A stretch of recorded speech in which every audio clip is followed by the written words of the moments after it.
Hello and welcome to Can You Hear Me at the Back, the podcast about all things voice and communication. You're recording? Yes. Okay, fine. Okay, Aundrea, with a sound and a movement, tell me how you feel. Okay. Zaba! Nice. Yeah. Zaba, yeah. Zaba. I think it was Zaba. Anyway. Sure. Leon. Yeah. Sound and movement, how do you feel? I feel...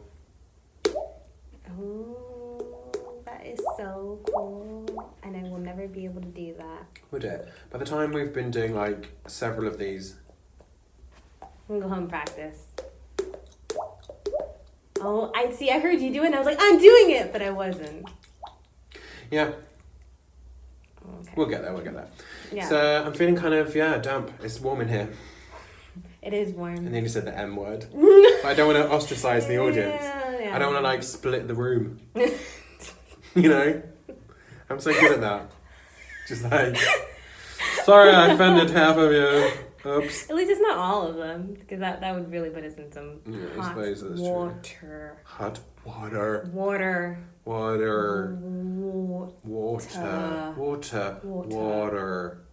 Yeah. That leads us on. Yeah. So we're talking about what? We're talking about rhoticity. Rhoticity chicken. No. What? I was doing my dance though. You doing your chicken dance? Yeah. Is that your chicken dance? This is like my dance for everything now. It's like, yeah. Have you got to that stage in your life now where you've just got one move? Yep.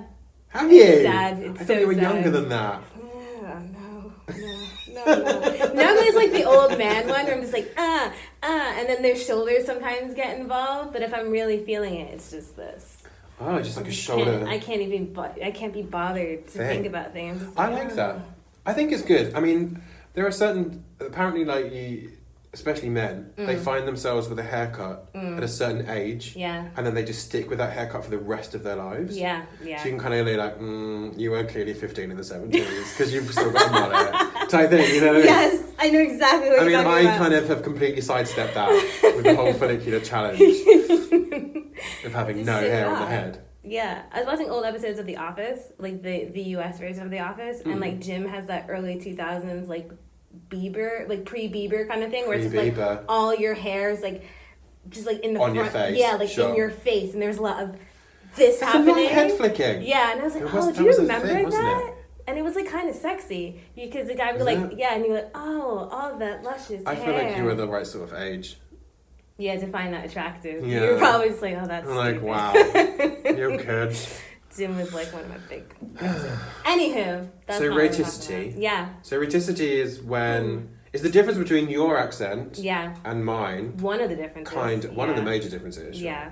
Which is that you say at the end of water. Yeah. And I say water.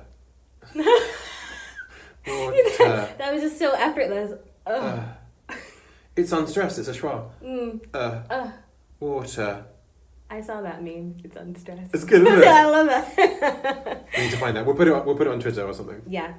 That's basically what it is. Is that sometimes in your accents you don't say the R. You would say it in the beginning of a word. Yeah, sure. But not at the end of the word.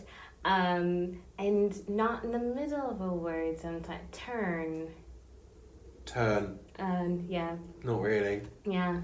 Mate, so we talk about sounds, phonemes, being at the beginning and the middle and the end of the words, right? So we're talking initial, medial, and then final positions in words. Oh, we're getting a bit technical now. It's getting a bit technical, sure. Yes.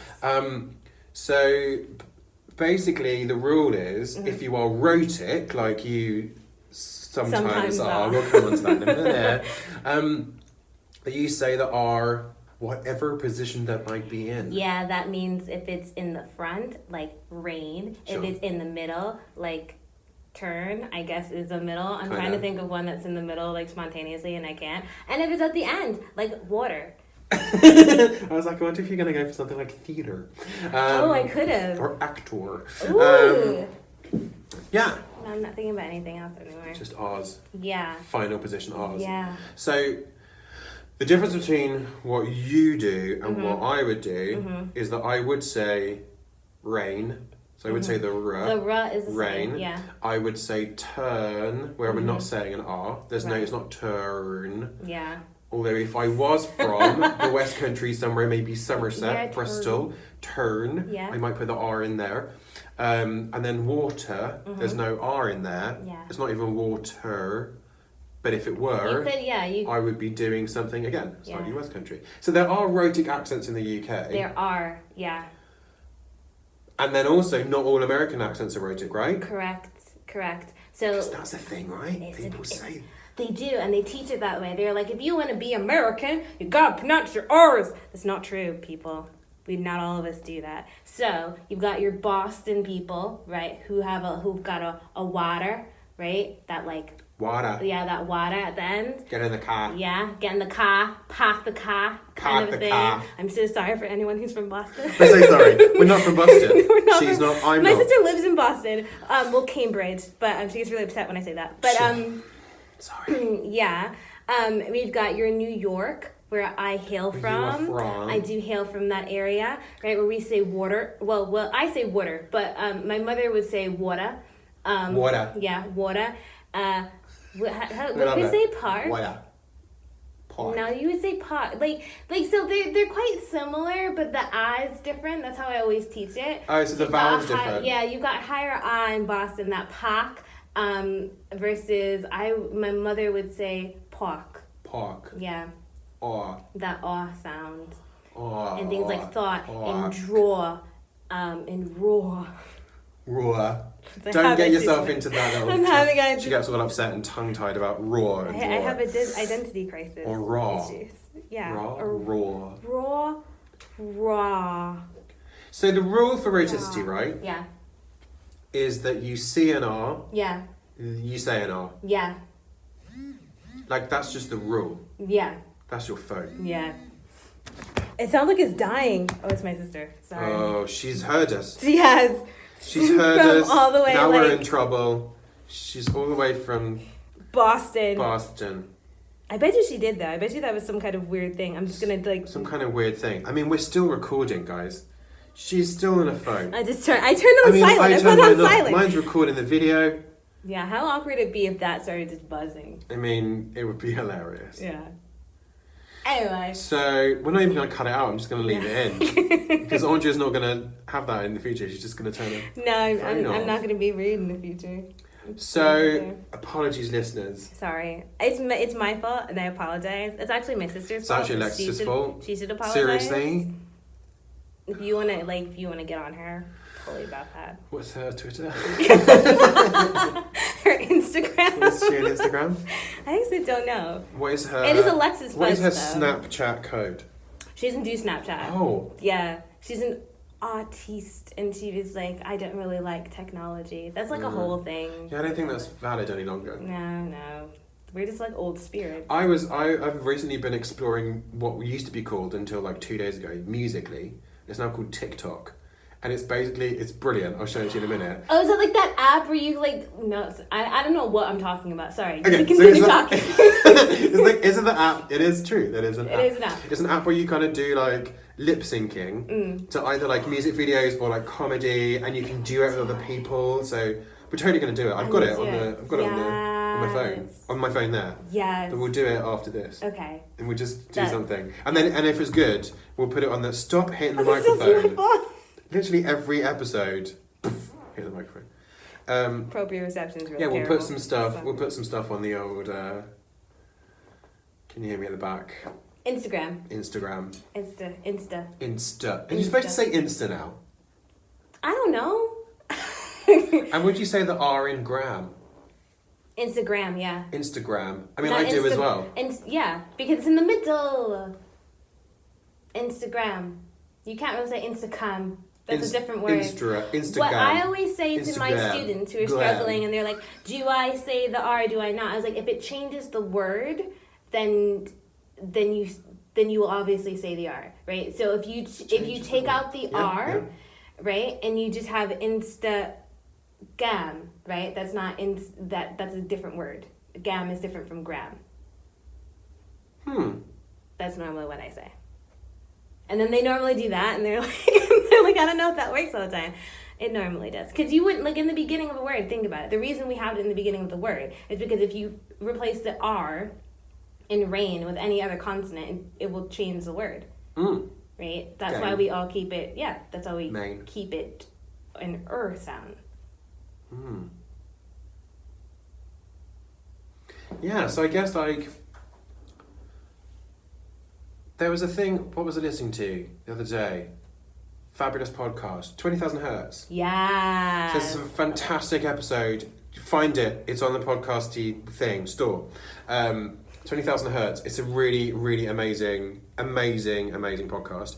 And they were talking about the history of rhoticity and the history of whether or not it came from like an English accent. Yeah. When people left the UK and got on their boats, whatever boat it was you got on, to the Americas. Yeah. And then they took with them rhoticity of some description. So was that because everyone in the UK at that time, in England and whatever, was rhotic? Yeah. Or was it because they came from a certain part of the world, like Bristol or Northern Ireland or somewhere like that, where they do have rhoticity in their accent? And then the languages sort of diverged whilst also sort of running concurrently because there's different linguistic influences and cultural influences on the two strands of the English language, divided, of course, by an ocean. But then we've got these kind of... We're not really sure what happened. Yeah. And there were more R's in things, and there are sort of silent R's in places that we then don't... Well, we don't say, non-rhotic don't say. But then there are like these sort of spellings that don't really necessarily make sense, or that's a whole other... I've got a whole book on spellings. We're going to talk about that because one of my favorite things. It's one of the red rag to this book. Color. Sure. But what's really interesting to me is because when I was in university, I took a class on African American English, which is also taught as being non-rhotic. Which and they're different. They're like different schools of thought on how African American English became what it is. One says that there are a bunch of African languages that were kind of mashed up with the influence of English, and then boom, you get like African American English. Other people say that it was what poor white farmers used to speak on the plantations, and then that was and so that's how you get this kind of non-R thing happening.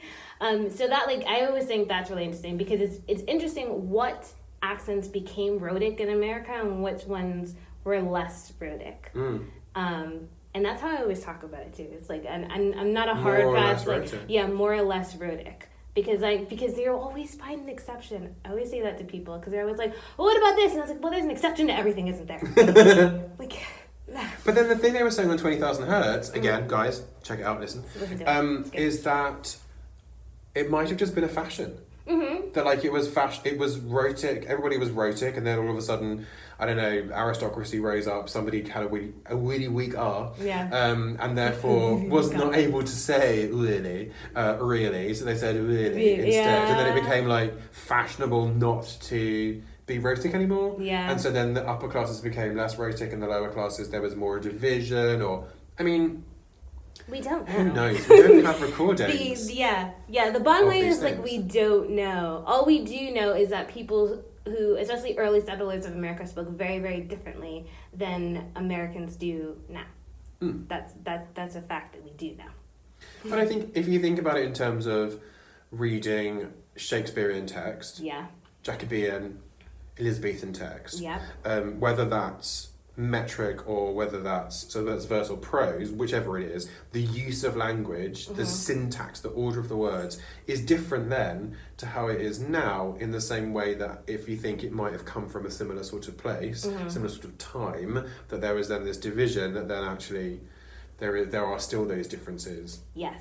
And John McWhorter, who's my favorite person, I've been waiting all just to say his name, has a fantastic podcast about the history of English and language and words. He's like that's like one of his big things that he does, in terms of like why we say good morning and where did good morning come from, because it came from a whole different rule, and well, not rule, but it came from a whole different set of words about how we used to I think it was under God or something like that we used to say. I'm not going to quote it because I don't know exactly what it is. It's a little bit Handmaid's Tale. Yeah, it's very like that, and it got short to good, and then it got short to like good morning, and so that's why we have things like that. Just like foot. I know the one for foot. The reason we have foot and feet is because it used to be spelled, I think, FOTE.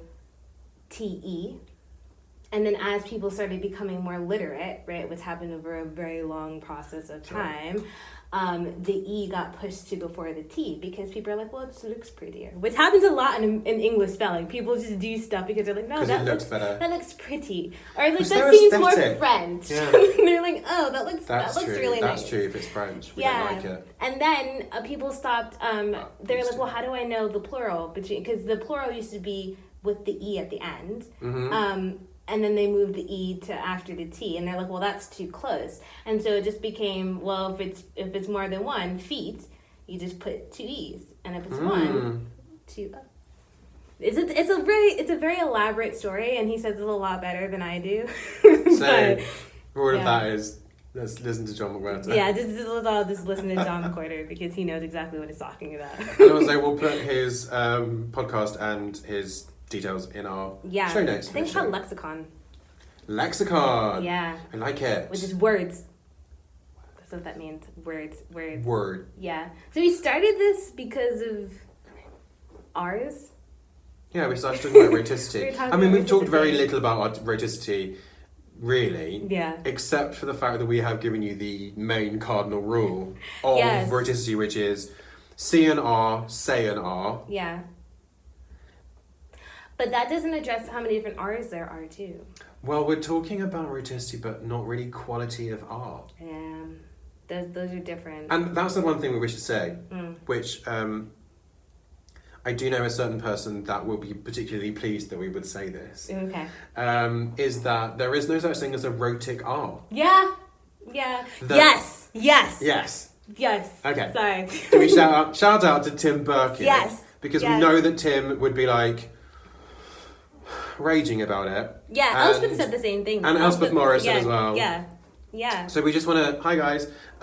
So there is no such thing as a rhotic R. Yeah. But an accent is rhotic or non-rhotic. Yes. But a rhotic R doesn't exist. It's not a thing. Yeah. Stop saying it, guys. Yeah. I get a lot of students who are like, a rhotic R. And I was like, that's not a thing.